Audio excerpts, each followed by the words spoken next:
Decía que el domingo pasado tuvimos la primera parte del estudio, el nuevo orden mundial. A lo largo de la historia dijimos el domingo pasado que el mundo ha conocido muchos sistemas, muchas formas de gobierno, dictaduras, monarquías, teocracia, etc. Pero el nuevo orden mundial, el nuevo gobierno mundial va a ser completamente diferente, aunque tendrá de todo un poco. Será un sistema distinto. En los próximos años, las leyes, el comercio, la política, la economía, todo va a cambiar. Estamos a punto de ver cambios que durante milenios no se han producido, pero el mundo va a experimentar unos cambios tremendos. Y tenemos que saber cómo estar preparados y cómo reaccionar y comportarnos ante estos cambios. Y en el capítulo 13 del libro del Apocalipsis nos habla de un hombre, de un personaje que recibe a lo largo de la Biblia muchos adjetivos, muchos nombres. El anticristo, el cuerno pequeño, el hombre de pecado, el hijo de perdición, God, etcétera. Son nombres que nos hablan acerca de cómo es este hombre. Pero hay un versículo que la semana pasada no tocamos y que yo, antes de entrar a hablar del segundo personaje que juntamente con el anticristo van a llevar las riendas de este mundo en los últimos tiempos, no tocamos, y es el versículo 2, Apocalipsis 13, verso 2. Y ahí se nombran 3 animales diferentes. 3 animales que los que hemos estudiado la Biblia sabemos qué está tratando de decir Juan, de una forma, digamos, oculta, ¿no? Apocalipsis 13:2 dice que la bestia, y hablamos del anticristo, era semejante a un leopardo, pero sus pies eran como de oso, pero su boca dice que era como boca de león. ¿Te das cuenta? Hay 3 animales diferentes. Su apariencia, la palabra semejante es muy importante en la Biblia. Selem. Cuando tenemos una fotografía, tenemos una imagen de una persona real, de una persona que existe, pero tenemos una fotografía, una imagen para que te hagas una idea de cómo es esa persona. Entonces la Biblia nos enseña que la semejanza, el aspecto exterior de este líder mundial, de este político llamado el anticristo, es semejante a un leopardo, pero su forma de actuar, los pies, cómo camina, cómo se comporta, cómo actúa, es como un oso. Pero cuando habla, cuando da a conocer su mensaje, dice que es como un león. Claro, para entender esto, uno tiene que ir al libro de Daniel. Yo siempre he dicho que la Biblia es una especie de gran rompecabezas, un gran puzzle. Hay cosas que Daniel dice que el Apocalipsis te explica. Y hay cosas que lees en el Apocalipsis que si no conoces Daniel, no puedes entender nunca. La Biblia nos enseña que en el Antiguo Testamento, en la época del profeta Daniel en Babilonia, él tuvo un sueño una noche. Y él dice que vio 4 animales que le llamaron tremendamente la atención. Dice que él vio a un león con alas. Dice que vio a un oso que estaba apoyado sobre una pata más que de otra. Luego ve a un leopardo que tiene 4 cabezas y ve a una bestia, que fue la que más le llamó la atención a Daniel. Gracias al Señor, ese sueño el Señor se lo interpretó y le dijo lo que significa. Por eso no tenemos que inventarnos nada. Simplemente ir a la Biblia y ver qué explicación le dio el Señor a Daniel sobre ese animal, esos animales. Y le dijo, mira, el león es Babilonia. Amén. El león es el imperio que en este momento tú conoces y gobierna toda la tierra, Babilonia. Ese imperio caería, ese imperio desaparecería con el paso del tiempo y se levantaría otro imperio, que era el imperio de los medos persas, que está tipificado o representado por el oso. Los medos persas también caerían, desaparecerían de la escena mundial y se levantaría un tercer imperio tremendamente poderoso, el imperio de Alejandro Magno, los griegos, representado con un leopardo de 4 cabezas. Y finalmente dice que ve una bestia, no es un animal normal y corriente, es algo extraño, es una bestia, es un monstruo que dice que tiene 10 cuernos y bueno, es un animal indescriptible porque ya te digo, no existe. La historia nos enseña que Alejandro Magno, cuando murió, no dejó descendencia. No ocupó su hijo y posteriormente el hijo de su hijo el trono, sino que Alejandro Magno murió sin dejar descendencia. Algunos dicen que era homosexual y que nunca se casó y tuvo hijos. Su imperio, que era un imperio enorme, que se extendió por todas partes del mundo conocido, cuando él muere, se divide en 4 pedazos. Y 4 de sus generales más conocidos, Casandro, Lisimaco, Teleuco y Ptolomeo, se apoderaron de lo que antiguamente fue un solo reino, pero que ahora son 4. Y cada uno toma posesión de uno de estos pedazos. Así que sabemos que el león es Babilonia, el oso son los persas o los iraníes, y el leopardo era Grecia. ¿Y qué es lo que está diciendo el Señor a Juan en Apocalipsis capítulo 3? Que cuando aparezca en la escena mundial este hombre, que vamos a llamarlo el anticristo, va a tener de todo un poco. Su apariencia, su aspecto va a ser el de un leopardo, es decir, el de un griego. Cuando él se mueve, se comporta, toma decisiones, se actúa, dice que actuará como un oso, es decir, como un persa. Pero dice que cuando abra la boca y hable, se va a comportar como un león, como un babilónico. Claro, hay que ir a la historia y analizar y estudiar cómo eran esos pueblos. Porque aunque eran todos imperios terribles y paganos y idólatras y despiadados, hay características de unos que otros no tienen. Por ejemplo, los griegos le dieron mucha importancia al aspecto físico, al hedonismo, al vivir bien, al pegarte la gran vida. Pero cuidado, no eran ateos. Los griegos no eran ateos. Les recuerdo que cuando el apóstol Pablo fue a Grecia, a un lugar público llamado el Areópago, donde se compartían las enseñanzas, y allí estaban los filósofos de la época, el apóstol Pablo dijo: hoy paseando por vuestra ciudad, por Atenas, he observado que ustedes los atenienses sois gente muy religiosa. No eran ateos, pero eran religiosos.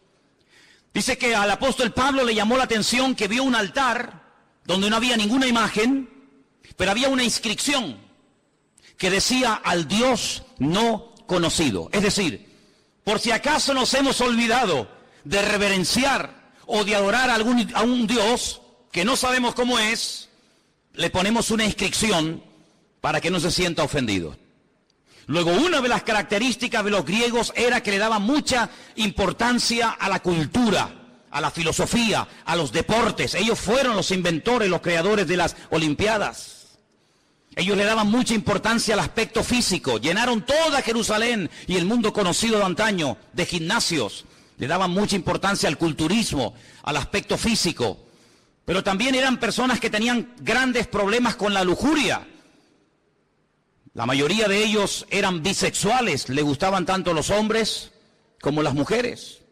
Eran personas que no tenían ningún tipo de escrúpulos, eran personas que no tenían ningún tipo de moral, eran personas que le daban rienda suelta a cualquier impulso de la carne, con tal de que te sientas bien, lo puedes hacer.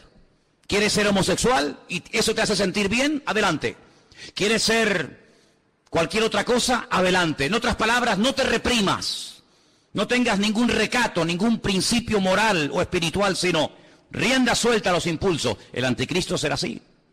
El anticristo no será un ateo, pero será una persona, un libertino, una persona que le dará igual lo que sea, con tal de que la gente se sienta contenta y feliz. Por eso dice que su aspecto, su forma de ser, es como la de un griego, una persona que le da lugar a la carne, al hedonismo. Pero dice que cuando actúa como un oso, como un persa. Y hermano, es interesante notar porque el imperio persa siempre tuvo algo muy interesante entre ellos, y es que siempre tenían una intención de expandir su territorio. Saben que desde hace muchos años ha estado mareando la perdiz los persas, Irán, pero una de las cosas que quieren es, siempre lo han querido y lo han dicho y no lo han ocultado, es la destrucción y aniquilación total y absoluta del Estado de Israel. Israel ha amenazado en varias ocasiones a Irán porque sabe que están construyendo armamento nuclear, no con fines, digamos, científicos, sino con fines militares.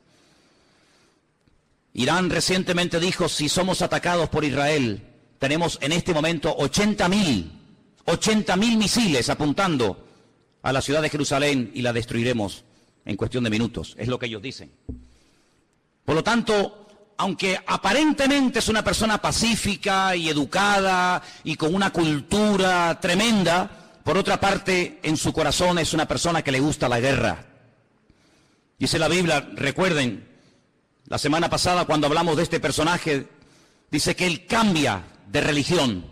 Dice que al Dios de sus padres lo deja de adorar y comienza a adorar a Alá-Maozín, al Dios de las fortalezas o al Dios de la guerra. Es una de las características del anticristo. No es un ateo, pero es una persona que utiliza lo espiritual, lo religioso, para fundarse en esa fuerza espiritual que da, por así decirlo, la religión y emprender guerras. Todos sabemos que muchas guerras se han emprendido y las que faltan en nombre de Dios o en nombre de la religión. Los protestantes han matado gente, los católicos han matado a gente. No hay ni una sola religión que no esté manchada de sangre. Todos han utilizado el nombre de Dios. Cuando la famosa guerra del Golfo, veíamos a Saddam Hussein orando para recibir fuerzas para atacar a los americanos y vencerlos, pero también veíamos en las iglesias de Norteamérica orando a los creyentes para que los soldados norteamericanos no murieran, y vemos que se mezcla todo, lo político, lo religioso, lo espiritual. Así será el anticristo, un sincretismo, una mezcla de todo, una mala utilización del nombre de Dios, utilizando a Dios para beneficios personales. Pero dice que cuando él habla como un león, es decir, será un ser arrogante. Los babilónicos, si algo tenían que les caracterizaba, era la arrogancia, la soberbia. Se creían que eran los amos, los dueños del mundo. Así será este personaje. Pero este personaje del cual hablamos la semana pasada, que es la primera bestia, la que sube del mar entre las naciones, de los pueblos, entre los gobiernos, tendrá el apoyo total y absoluto de otra bestia que vamos a ver sus características. Apocalipsis capítulo 13, versículo 11. Y fíjese en esta palabra. Después vi otra, no es la misma, es otra bestia que subía de la tierra. La primera bestia subía del mar, la segunda sube de la tierra. Tenía 2 cuernos semejantes a los de un cordero, pero cuando hablaba como un dragón. Jesús dijo en cierta ocasión que de la abundancia del corazón habla la boca. ¿Cuántos dicen amén? Su aspecto es un cordero, pero en cuanto abre la boca sale toda la basura que tiene dentro y se da a conocer lo que realmente lleva: maldad y muerte por todas partes. Dice que ejerce toda la autoridad de la primera bestia en presencia de ella. Hace que la tierra y los moradores de ella adoren a la primera bestia, cuya herida mortal fue sanada. Versículo 13. También hace grandes señales, de tal manera que aún hace descender fuego del cielo a la tierra delante de los hombres. Versículo 14. Engaña a los moradores de la tierra con las señales que se le ha permitido hacer en presencia de la bestia, mandando a los moradores de la tierra que le hagan imagen a la bestia que tiene la espada, la herida de espada, y vivió. Se le permitió infundir aliento a la imagen de la bestia para que la imagen hablase e hiciese matar a todo el que no la adorase.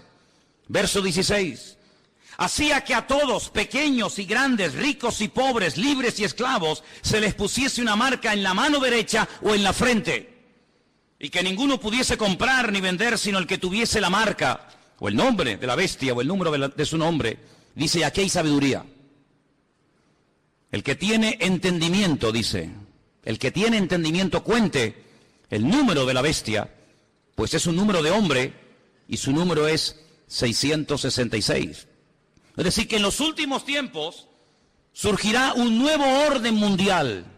El mundo no será como lo hemos visto hasta el día de hoy, donde cada uno hace lo que le da la gana y cada uno gobierna. No. En los últimos tiempos habrá un nuevo orden mundial dirigido y capitaneado por un presidente mundial que tendrá una fuerza militar, económica y política increíble.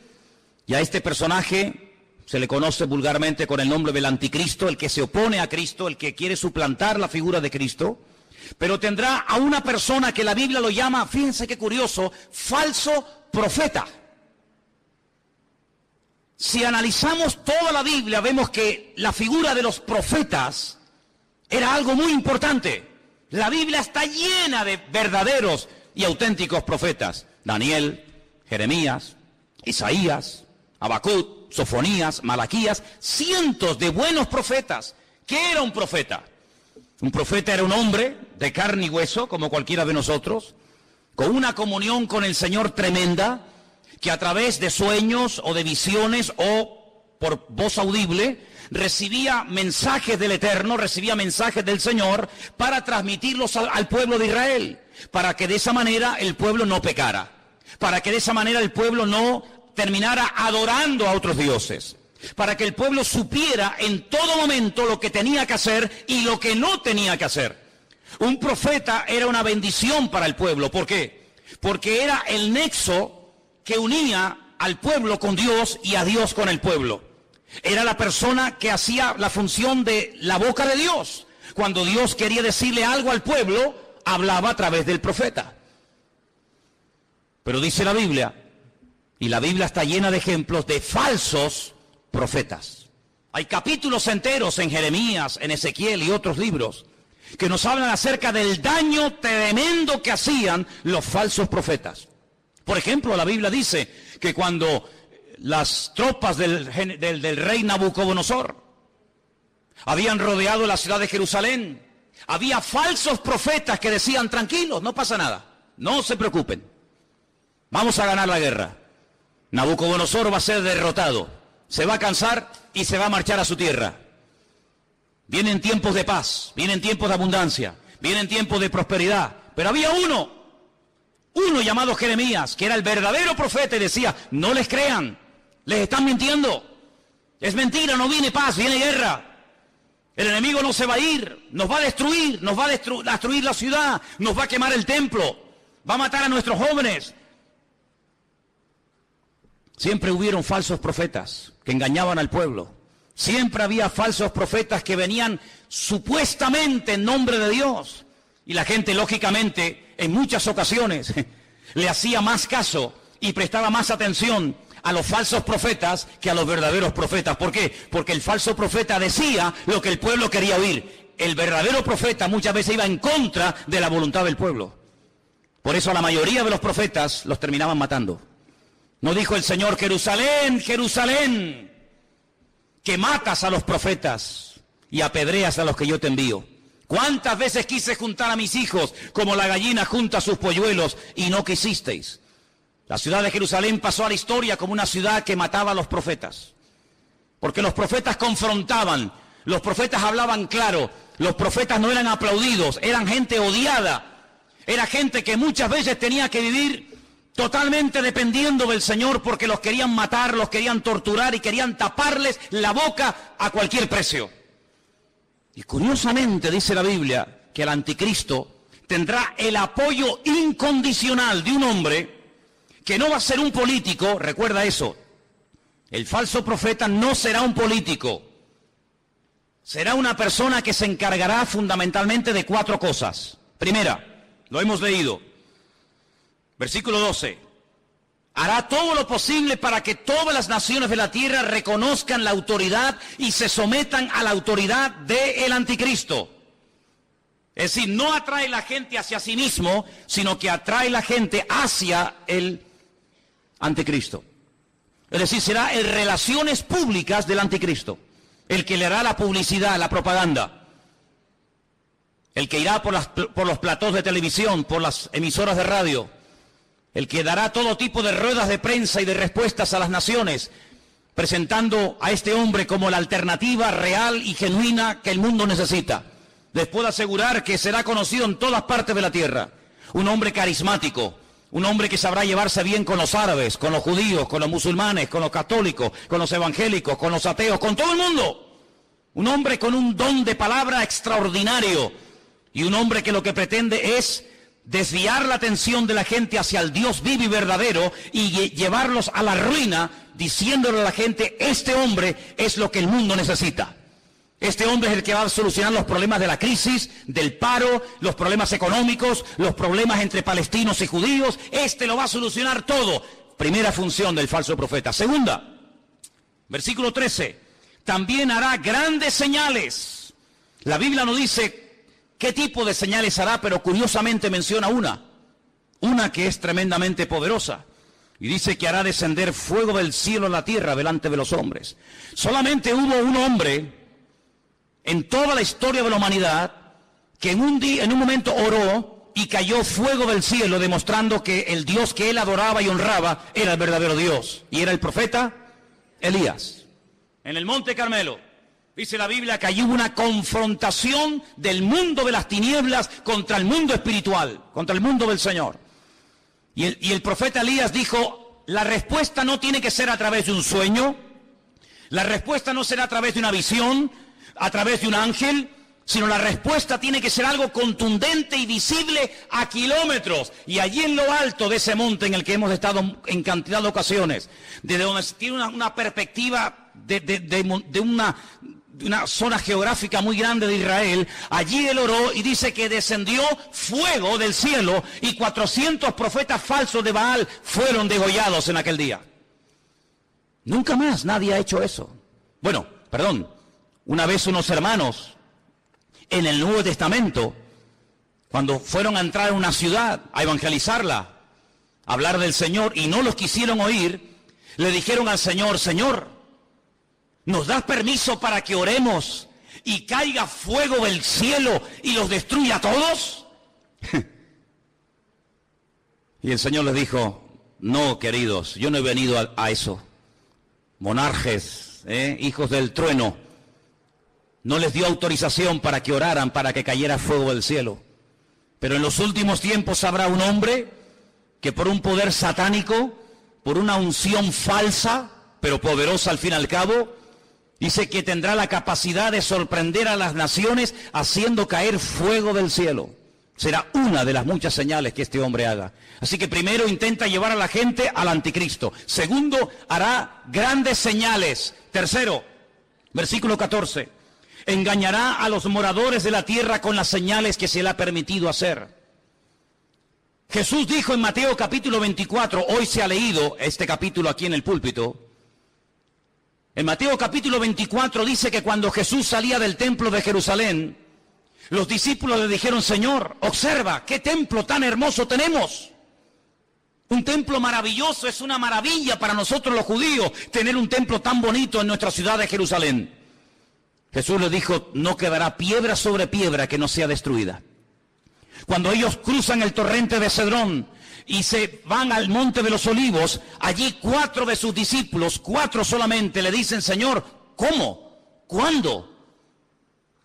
¿Cómo que va a ser nuestro templo destruido? Dinos, ¿qué señal habrá de tu venida y del fin del siglo? Y el Señor les da un mensaje tremendo que les animo a que lo vuelvan a leer en casa. Mateo 24, también lo tienen en Lucas 21. Y una de las cosas que repite reiteradamente el Señor es esta: mirad que nadie os engañe. ¿Cuántos dicen amén? Que nadie os engañe. Y curiosamente dice, porque vendrán falsos cristos. ¿Qué significa la palabra Cristo? Tanto que la utilizamos los cristianos, tenemos que saber lo que significa, ¿no? Viene de la palabra hebrea Mashiach, que significa ungido. Vendrán muchos falsos ungidos. Eso es lo que está diciendo. No solamente personas que dirán, que yo soy el Mesías, sino vendrán vividores, farsantes, Personas que utilizando el púlpito de las congregaciones, personas que utilizando medios de comunicación como la radio, la televisión, etcétera, engañarán a muchísimas personas utilizando tal vez la manipulación, utilizando tal vez los problemas físicos, emocionales o espirituales de la gente. Dice, y a muchos engañarán. Pero el Señor dice, mirad que nadie os engañe, porque no solamente vendrán falsos ungidos, sino también dice, falsos profetas. ¿Qué es un profeta? Un profeta es un predicador, ¿sí o no? Es uno que predica, es uno que proclama un mensaje, en este caso un mensaje bíblico, un mensaje de Dios. Dice, pues vendrán falsos predicadores. Y usted dice, pero hermano, ¿sabes lo que estás diciendo? Totalmente. Y ya han comenzado a proliferar por todas partes del mundo. Falsos predicadores, falsos evangelistas, falsos maestros, falsos profetas, que incluso a veces con milagros o con señales llegan a seducir y a engañar a la gente. Y no es algo nuevo, lo estamos viendo de hace 10 años a esta parte, en todas partes del mundo. Pero en los últimos tiempos habrá una persona que será el máximo exponente del engaño y de la mentira, que la Biblia lo llama el falso profeta. ¿Y qué podemos hacer los cristianos? ¿Tenemos la obligación de creer todo lo que los pastores dicen? ¿Tenemos la obligación de creer todo lo que la gente predica en un púlpito? Rotundamente no. La Biblia nos enseña que cuando una persona proclama el Evangelio, y más cuando una persona se llama o se autodenomina profeta, la congregación, la audiencia, el pueblo que escucha el mensaje, tiene que filtrar, tiene que analizar, tiene que escudriñar si lo que este hombre está diciendo es palabra de Dios o es falso. No se puede decir amén a cualquier enseñanza, hermanos. Yo soy vuestro pastor hace 14 años en esta iglesia. Pero el día que yo me aparte del Evangelio, el día que yo me aparte de la verdad, el día que yo les enseñe algo falso, no me crean, no vengan más a este lugar. Porque la Biblia nos enseña que la oveja tiene la obligación de rumiar la comida antes de tragársela. ¿No hablamos hace poco de una de las características de las ovejas? ¿Sí o no? ¿Y cuál es una de las características de la oveja? Que es un animal rumiante. ¿Y qué es un rumiante? Un animal que primero mastica, mueve la comida, la saborea, la prueba, y luego después de haberla masticado bien, se la traga. Y esa es una de las características que tenía que tener un animal limpio para poder ser ingerido. El Señor dijo que tenga pezuña y que sea rumiante. Y el Señor quiere que tú seas, permíteme la palabra, un rumiante. Una persona que diga, un momento, te he oído, he prestado atención, he tomado buena nota. Perfecto. Déjame analizar a través de las Escrituras si lo que tú hoy nos has enseñado, si la palabra que nos has traído es bíblica o es mentira y es falsa. Dice la Biblia que cuando Pablo fue a la ciudad de Berea, ¿os acordáis? Dice que los judíos de la ciudad de Berea escucharon a Pablo durante varias semanas, durante varios días de reposo en la sinagoga, compartir la palabra. Pero dice que eran gente más noble que los de Tesalónica. ¿Por qué dice la Biblia que los judíos de Berea eran diferentes a los judíos de Tesalónica? Dice, porque ellos comprobaban cada día en las Escrituras si las enseñanzas que el apóstol Pablo le daba a la congregación eran palabra de Dios o no eran palabra de Dios. ¿Cuántos dicen amén? Por lo tanto, hermanos, yo siempre les he animado, siempre les he dicho, y lo seguiré diciendo cada día, que ustedes tienen la obligación de escudriñar las Escrituras, de conocer la palabra de Dios, de no tragarse todo lo que oigan, de no tragarse todo lo que vean y oigan en internet, de no decir amén a todo, de no abrir su corazón a cualquier ministerio, de no dejarse ministrar por cualquier persona que aparentemente tiene palabra, hace milagros, señales y prodigios, pero alto, la Biblia nos enseña que el falso profeta no solamente será un tremendo predicador, un tremendo orador increíble, sino que además será una persona que su ministerio, entre comillas, estará caracterizado por señales, milagros y prodigios. ¿Qué te parece? Pero ¿sabe qué? En el versículo 13 dice que este hombre hará grandes señales, grandes señales. Usted tiene que prestar atención a esas señales. ¿Por qué? Porque no toda señal es evidencia de que le está dando gloria y honra al Señor y que esa unción viene de parte del Señor si no sabe Dios de dónde viene. El falso profeta se diferencia del anticristo en tres cosas muy importantes. Primero, su procedencia es diferente. El mundo de la política produce, permítame la expresión, la política produce, es el terreno donde se levanta el anticristo. El falso profeta no se levanta del mundo de la política. El falso profeta se mueve en el terreno religioso, en el terreno espiritual. ¿Se han dado cuenta que en los últimos años ha habido muchos intentos por tener una religión? Lo intentó la New Age, la nueva era, lo ha intentado el Vaticano en múltiples ocasiones con las famosas reuniones ecuménicas. Los Bahá'í ya propusieron hace muchos años haber una religión mundial, porque fíjense qué curioso, este continente en el que vivimos, el continente europeo, en 2 ocasiones se ha enfrentado a muerte un país contra otro. ¿Sí o no? Primera Guerra Mundial, Segunda Guerra Mundial, unos contra otros, millones de muertos, ciudades arrasadas completamente, familias destruidas. Europa quedó totalmente en ruinas, pero eso ya pasó a la historia.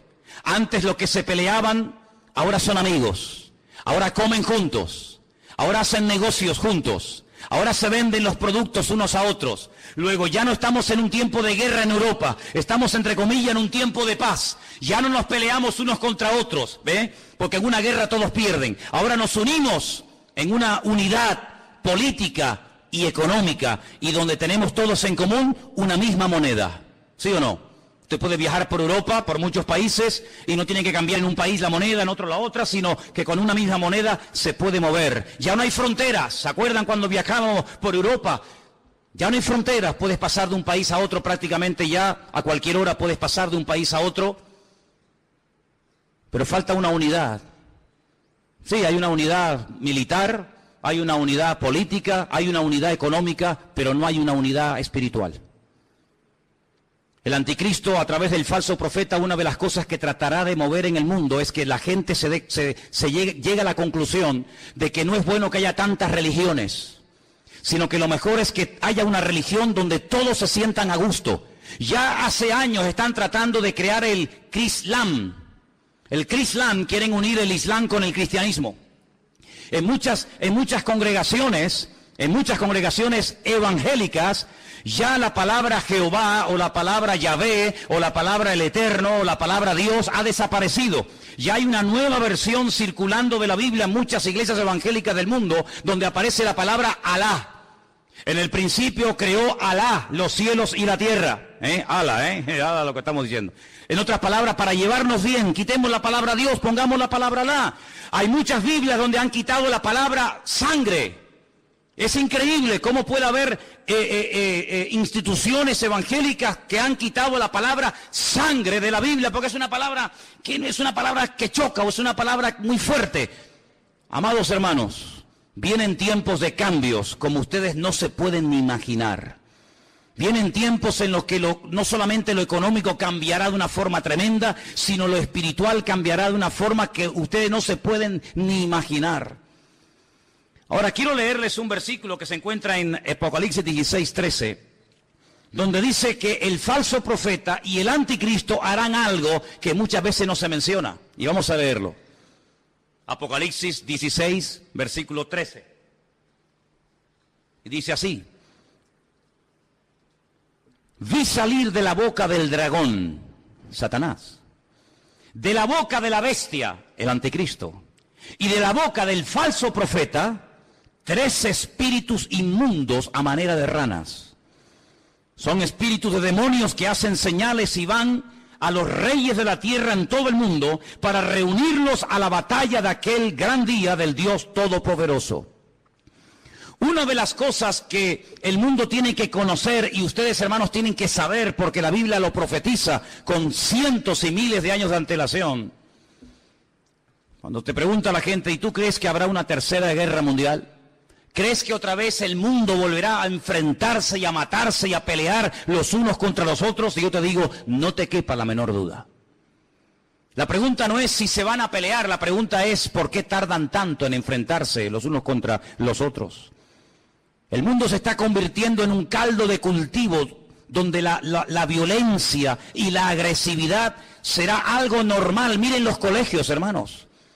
Hay muchos colegios en los Estados Unidos que es un peligro, porque cuántos niños, cuántas docenas de jóvenes han entrado armados a un colegio y han asesinado a cantidad de compañeros. Amados hermanos, la violencia va a ser una de las características de los últimos tiempos. Habrá violencia en la sociedad, violencia en el tráfico, violencia en las iglesias, violencia en los parlamentos, violencia por todas partes. El Señor Jesucristo dijo que Él vendría, pero antes de que Él viniera, los tiempos en los cuales viviríamos serían como los días de Noé. Y cuando uno observa la generación en la que le tocó vivir a Noé, no era una sociedad pacífica. Cuidado, era una sociedad tremendamente avanzada para la época en la que vivía. Fijaros lo que querían construir. En la época de Noé se quiso construir el edificio más alto del mundo, un zigurat, una torre que llegara al mismo cielo, a la misma presencia de Dios, con el objetivo de demostrarle a Dios que a través de la tecnología de la época, el hombre era capaz de desafiar al mismo Dios y de llegar a su presencia no a través del medio establecido por Dios, sino a través del medio de la mente humana. La tecnología puesta al servicio del mal. ¿Piensan ustedes que el anticristo y el falso profeta no echará mano de la tecnología de la época para engañar y meterse en miles y en miles y en millones de hogares? No les quepa la menor duda. No les quepa la menor duda. Así que en los tiempos de Noé no fue como en los tiempos del diluvio. Pero fue en los tiempos del diluvio, no fue como en los tiempos de la Torre de Babel. En los tiempos de la Torre de Babel, la Biblia nos enseña que Dios no destruyó a la humanidad, sino que la separó y la confundió. ¿Por qué? Porque habían aprendido un secreto tremendo. ¿Cuál fue? La unidad. Se unieron para lo malo. Sin embargo, en el tiempo del diluvio, se mataban los unos a los otros. El anticristo sabe perfectamente que la unidad tiene un poder tremendo. Por eso él lo que intenta es unir religiones, unir filosofías, unir diferentes estilos de vida para llevar a este mundo a la ruina y a la destrucción total. Una de las cosas que el hombre ha intentado y lo está consiguiendo desde los tiempos de la Edad Media es desterrar la palabra Dios, la palabra Biblia del vocabulario del ser humano. Hoy en día se oye hablar muy poco de Dios, muy poco de Biblia. ¿Por qué?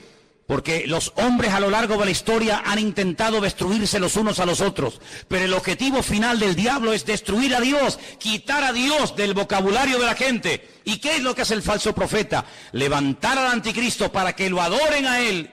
Y no es la primera vez que un hombre reclama honra y gloria para sí mismo. No es la primera vez que un César, que un faraón o que cualquier persona ha intentado levantarse más alto que Dios y matar y asesinar a todas aquellas personas que no lo apoyan y no lo reconocen. Una de las cosas que hará el falso profeta es algo tremendo. Dice que marcará, sellará a la gente. Ahora, esto no es nada nuevo. Si ustedes leen esta noche tranquilamente en casa el capítulo 9 de Ezequiel, recuerden, Ezequiel capítulo 9, ustedes se van a dar cuenta que el Señor, antes de ir a la ciudad de Jerusalén y permitir que las tropas enemigas la destruyeran, Él dijo: ponle una marca a mis hijos en la frente y en la mano, para marcar, hacer una diferencia entre el que cree y en el que no cree, el que es mío y el que no es mío. Y dice la Biblia que marcaban a la gente en las manos. El anticristo, el diablo, que es un imitador de la obra de Dios, lo que intentará es marcar a la gente como si fueran animales.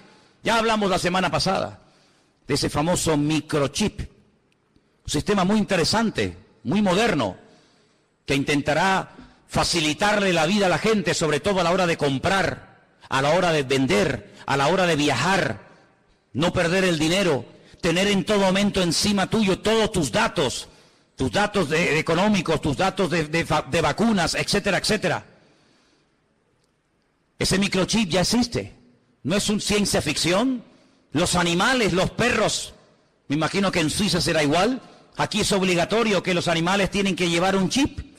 Y si un animal se pierde con una máquina, el doctor, el veterinario, sabe en todo momento cómo se llama ese animal, si está vacunado, dónde vive, cómo se llama su dueño, etcétera, etcétera. Pues lo que empezó con los animales, terminará con el ser humano. Porque para el diablo los seres humanos son como animales. Por eso la famosa teoría de la evolución equipara y nivela al hombre al nivel de la bestia. En la famosa Constitución Europea, creada, diseñada y escrita por el famoso Jacques Chirac, jefe de toda la masonería europea, él puso al mismo nivel a un animal que a un hombre. De tal manera que si un hombre quiere casarse con un perro, con un gato, con una vaca o con cualquier animal, lo puede hacer. ¿Por qué? Porque al fin y al cabo todos somos animales. Sin embargo, desde el punto de vista bíblico, Dios dignifica a la raza humana por encima del animal. ¿Cuántos dicen amén? El animal está para servir al hombre, no el hombre para servir a la bestia. Pero en los últimos tiempos Satanás intenta marcar a los hombres como si fueran animales. Y les cierra las posibilidades de poder comprar, de poder vender, de poder buscarse la vida si no te dejas marcar. Pero esa marca, esa especie de microchip indeleble, invisible, que no molesta, que está ahí dentro y ni te enteras que está, también permite en todo momento tener a la población mundial localizada en cualquier parte donde se encuentre. Así de claro. Dice que este microchip está alimentado por una pequeña pila de litio, de tal manera que si la persona en un momento determinado decide quitárselo y lo toca y lo abre, se envenena la sangre por esa sustancia. Pero en todo momento esa persona está localizada y ya en muchos lugares, gente multimillonaria y personas importantes se están poniendo esa especie de marca de microchip interno en su piel. ¿Para qué? Para estar localizados en caso de que sean secuestrados y que en cualquier momento los puedan localizar.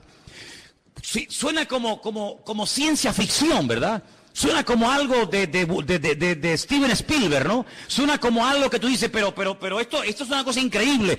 Vuelvo a hacerles la pregunta que les hice el domingo pasado. ¿Cómo hace 2000 años un hombre llamado Juan, pescador de Galilea, un hombre que no fue a la universidad, ni tuvo en sus manos nunca un ordenador, ni tuvo nunca en sus manos un móvil, ni toda la información que tú y yo podemos tener ahora mismo? ¿Cómo es posible que este hombre nos dé unos datos de la civilización de los últimos tiempos de una forma increíble, hasta el punto que hay momentos en los que él llora escribiendo el libro del Apocalipsis, viendo lo que se avecina y viendo lo que viene? Es el hombre que dice que en los últimos tiempos el famoso río Éufrates se secará para que millones de soldados vengan desde el norte, casi diríamos como que en línea recta, y se den cita en el valle de Jezreel, en la zona de Megiddo, para llevar a cabo la gran batalla, la famosa batalla del Armagedón. Sabemos que en el punto de mira hay un pequeño pueblo que tiene 22.000 kilómetros cuadrados. Un pueblo que ha sido el pueblo más odiado, más perseguido de toda la historia de la humanidad. Y es el pueblo de Israel. Así de claro. Dios decidió que su hijo naciera en una pequeña aldea insignificante de Israel llamada Betlehem, la casa del pan. Belén la conocemos nosotros. Dios decidió que su hijo naciera y viviera en ese pequeño país, que allí predicara, que allí sanara a los enfermos, que allí demostrara lo que era y a lo que vino, que allí lo mataran, que allí resucitara, que allí ascendiera y que allí volverá otra vez por segunda vez, según la palabra de Dios. Y sabemos que los tiempos se acortan. La Biblia dice que los últimos tiempos tendrán que ser acortados. Porque si el Señor no acorta los tiempos, la maldad llegará a un nivel, a una envergadura de tal magnitud, que dice que nadie podría salvarse, aunque quisiera. Por eso, amados hermanos, tenemos que doblar la guardia como iglesia. Tenemos que meternos en las páginas de la Biblia. Tenemos que conocer lo que dice la palabra de Dios acerca de los últimos tiempos. No dejarnos engañar, no dejarnos seducir, no dejarnos atraer por cosas que aparentemente son muy atractivas, muy bonitas y maravillosas, pero que su fin, dice la Biblia, pueden ser caminos de muerte. Analice todo lo que oye. Analice a la luz de la palabra de Dios todo lo que escucha. Porque la palabra de Dios nos enseña que los últimos tiempos serán tiempos de engaños, tiempos de falsas profecías, tiempos de falsos milagros. Ahora bien, la gente está tan necesitada, tan desesperada, que se agarrarán a un clavo ardiendo con tal de salir de su desesperación. Nunca olvidaré cuando una persona enferma me dijo: si yo supiera en este momento que el diablo me puede sanar, le entregaría mi vida a él. Así me lo dijo. El diablo va a utilizar los problemas sociales, los problemas físicos, los problemas económicos de las familias. El diablo sabe perfectamente que hay un vacío en la sociedad que nada ni nadie logrará llenar jamás. Puedes tener mucho dinero, puedes viajar por el mundo entero, puedes tener la mejor casa de la tierra, puedes tener y tener y tener. Pero el Señor Jesucristo no solamente te ha creado para que llegues a tener ciertas y determinadas cosas en la vida, sino que el Señor nos ha creado con sus manos para que seamos su pueblo y estemos en plena comunión con Él. ¿Cuántos dicen amén? Por eso, amados hermanos, cuando ustedes escuchen a alguien, cuando ustedes oigan a alguien, cuando ustedes observen a alguien, háganse la siguiente pregunta: ¿a quién está levantando este hombre? ¿A quién intenta glorificar? ¿Hacia quién intenta desviar la atención? ¿Hacia él mismo? ¿O lo que intenta esta persona es levantar en alto el nombre que es sobre todo nombre, el nombre de Jesús, para que la gente adore al Rey de Reyes y al Señor de los Señores? Esa es una de las características de un verdadero hombre de Dios y de un verdadero cristiano y cristiana. Una persona que no intenta llamar la atención sobre sí mismo, sino que emplea su testimonio, su antigua vida, sus malos hábitos, etcétera, etcétera, para que la gente reconozca que el cambio se ha producido, no porque se le ha propuesto, no porque tuvo una fuerza de voluntad increíble, sino porque hubo un Dios todopoderoso que le transformó, que lo cambió y que lo llenó y que hoy le da la gloria a ese Dios. ¿Cuántos dicen amén? Así que, amados hermanos, el falso profeta. Qué interesante. Hay iglesias que se llaman, y no tengo nada en contra de ese nombre, pero iglesias que han decidido llamarse Iglesia de la Profecía. Y hay muchísimas personas que les encanta todo lo profético. He ido incluso a algunas reuniones, he ido a algunas convenciones, no muchas, pero alguna vez he escuchado personas que cuando van a un evento, a una conferencia, a un culto especial, lo que te dicen es: he venido aquí porque este hombre o esta hermana o esta mujer tiene profecías y tiene palabras para mí. Y la gente hace cola y espera horas para que vaya una persona y le imponga las manos y algo con voz bajita, la mayoría de las veces le susurre al oído y le diga que va a ser y que va a tener y que va a ser prosperado y que va a ser bendecido. Y la gente agarra esa palabra como si fuera una palabra de Dios, cuando la única palabra de Dios que tenemos es esta, que tenemos en nuestras manos. ¿Cuántos dicen amén?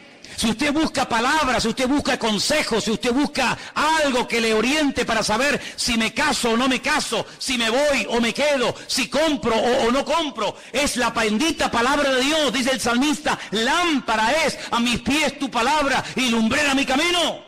No busques en los hombres lo que solamente en Dios puedes encontrar. Si buscas palabra, métete en tu aposento, dice la Biblia, cierra tu puerta. Y tu Padre que te ve en lo secreto, dice, te recompensará en público.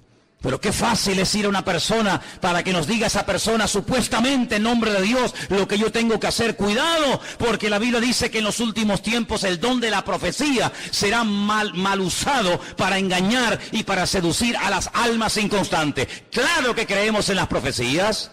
No menospreciéis las profecías, dice la Biblia, pero las profecías de la Biblia, no las profecías inventadas, no el producto de la imaginación. ¿Saben lo que decía Jeremías al pueblo? Ustedes, Dios no los ha enviado a ustedes, ustedes profetizan y tienen el descaro y la desfachatez de esperar que lo que han profetizado se cumpla cuando saben que Dios no está hablando a través de vuestras bocas.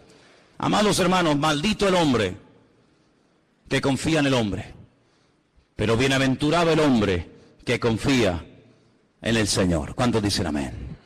Vienen tiempos difíciles. Vienen tiempos. Dios es un Dios de amor. Vamos a ver cosas muy extrañas en los últimos tiempos. Pero recuerda algo, Dios es santo. Y quiere que tú y yo también seamos santos. Huye de todo lugar donde te lo pongan fácil. Escúchame bien. Huye de todo lugar donde te lo pongan fácil para que no te ofendas. Lo políticamente correcto, sabes que es una expresión que se usa mucho hoy en día, ¿no? Lo políticamente correcto, no lo digas tan duro para que no se ofendan, no lo digas tan contundente para que no... Huye de los lugares donde todo te lo ponen bonito y fácil. El Señor no viene agradarnos los oídos. Sin confrontación no hay cambio. Y la palabra de Dios viene para sacudirnos y para que le busquemos a Él en espíritu y en verdad. Y si el Señor tiene que sacudirnos en esta tarde y romper esquemas religiosos de nuestra vida, y si tiene que abrirnos nuestros ojos a una realidad que viene, nos guste o no, pues bendito sea el Señor. Pero la iglesia en esta hora tiene que dar la talla. Somos la sal de la tierra, somos la luz del mundo y no podemos en este momento de la historia, hermanos, claudicar, no podemos enfriarnos, no podemos dar marcha atrás. Estamos, hermanos, oyendo la trompeta del Señor. Dios viene, el Señor viene pronto y quiere que su iglesia se ponga las pilas, que se levante en pie de guerra y le diga al diablo: alto, aquí estamos los hijos de Dios. Aquí todavía hay gente que vive en orden, aquí todavía existe la familia, aquí existe el perdón, aquí existe la misericordia, aquí existe la fe. ¿Por qué? Porque nosotros creemos que lo que Dios prometió en su palabra es la verdad. ¿Cuántos dicen amén? Quiero que cierres tus ojos ahí donde estás. Y recuerda las palabras del Maestro. Mirad que nadie os engañe. Verdad os hará libres. Amados hermanos, si quieres ser libre, tienes que conocer la verdad. Y la verdad es Jesucristo. Él es el camino, Él es la verdad y Él es la vida. La gente va a ser engañada porque buscan fuera del Señor. Si buscaran en Dios no serían engañados. Si buscaran en la palabra de Dios no serían apaleados ni heridos. El problema es cuando a veces buscamos fuera de Dios otros caminos, otras formas, y te equivocas. Si estás buscando, busca en Dios. Ven a Dios, ven a Él en esta tarde. Ríndele tu corazón, ríndele tu vida en esta tarde al Señor. Deja que Él aclare tus dudas. Él es el verdadero. Él es el Dios vivo y verdadero y no hay otro. Gracias, Señor Jesús. Recibe toda la gloria y el reconocimiento. Dice la Biblia que el anticristo, una de las cosas que hará es negar que Cristo vino en carne. Negar que Él vino. Y toda persona que niega que Cristo vino es el anticristo, dice el apóstol Juan. Nosotros en esta tarde rechazamos a este espíritu y declaramos en el nombre de Jesús que tú viniste en carne. Y confieso y declaro públicamente que aquel Mesías que se hizo carne era el Mesías verdadero. Y no hay otro más que Él. Bendito seas. Ahí empieza el cambio cuando tú reconoces que el Mesías vino en carne. No de una forma espiritual, una nebulosa, una cosa extraña. No, vino en carne y hueso a dar su vida por ti. Ahí empieza el cambio. Si Él era el Mesías verdadero, quiere decir que yo lo necesito a Él. Y por eso en esta tarde le decimos: yo te necesito, Señor Jesús. Te necesitamos, Señor, en nuestra vida. Los que somos padres, las madres, los creyentes, tus hijos te necesitan hoy más que nunca, Señor. En este tiempo de engaño, en este tiempo de tantos cambios y de tanta agresividad, nosotros te decimos: tú eres nuestra paz, tú eres nuestra calma en medio de la tormenta, Señor Jesús. Recibe la gloria, Dios mío. Recibe la honra, mi Señor. Aleluya. Si en esta tarde entre nosotros hay alguien que nunca le ha entregado su vida al Señor, yo te animo a que lo hagas hoy. Te animo a que ahí donde estás le digas: Señor, yo me entrego a ti. Yo quiero conocerte, Jesús. Yo no te ofrezco una religión. El Señor no es religión, el Señor es una relación personal. Ahí donde estás, entrégale su vida a Jesús. Pídale perdón a Dios. Dile: perdón, Señor, perdóname. Limpia mis pecados. La iglesia no es un club donde venimos a pasar un domingo entretenidos. La iglesia no es un lugar donde venimos a conocer gente nueva, gente agradable y simpática, no. La iglesia es un hospital donde el alma, Dios la sana. Donde el hombre puede comenzar a cambiar y vivir una vida nueva. La iglesia es un centro de entrenamiento donde nuestros pensamientos, nuestra filosofía de vida cambia para vivir según el diseño y el propósito de Dios para mi vida, donde yo muero y Él vive. Eso es la iglesia. No es un club, es un lugar donde cambiamos por dentro y por fuera. Y por eso en esta tarde te pedimos, Señor, ayúdanos a cambiar, a conocerte mejor y guárdanos del maligno, que no seamos seducidos ni engañados ni arrastrados por falsas doctrinas o prácticas o enseñanzas, sino que nunca nos desviemos de tu palabra ni un milímetro, porque tu palabra es el fundamento de nuestra vida. Gracias, Señor, porque tu palabra un día llegó a nuestra vida y ahora estamos edificando nuestra existencia sobre la roca, sobre Cristo Jesús nuestro Señor. A ti te damos la gloria y la honra, en el bendito nombre de Jesús. Amén.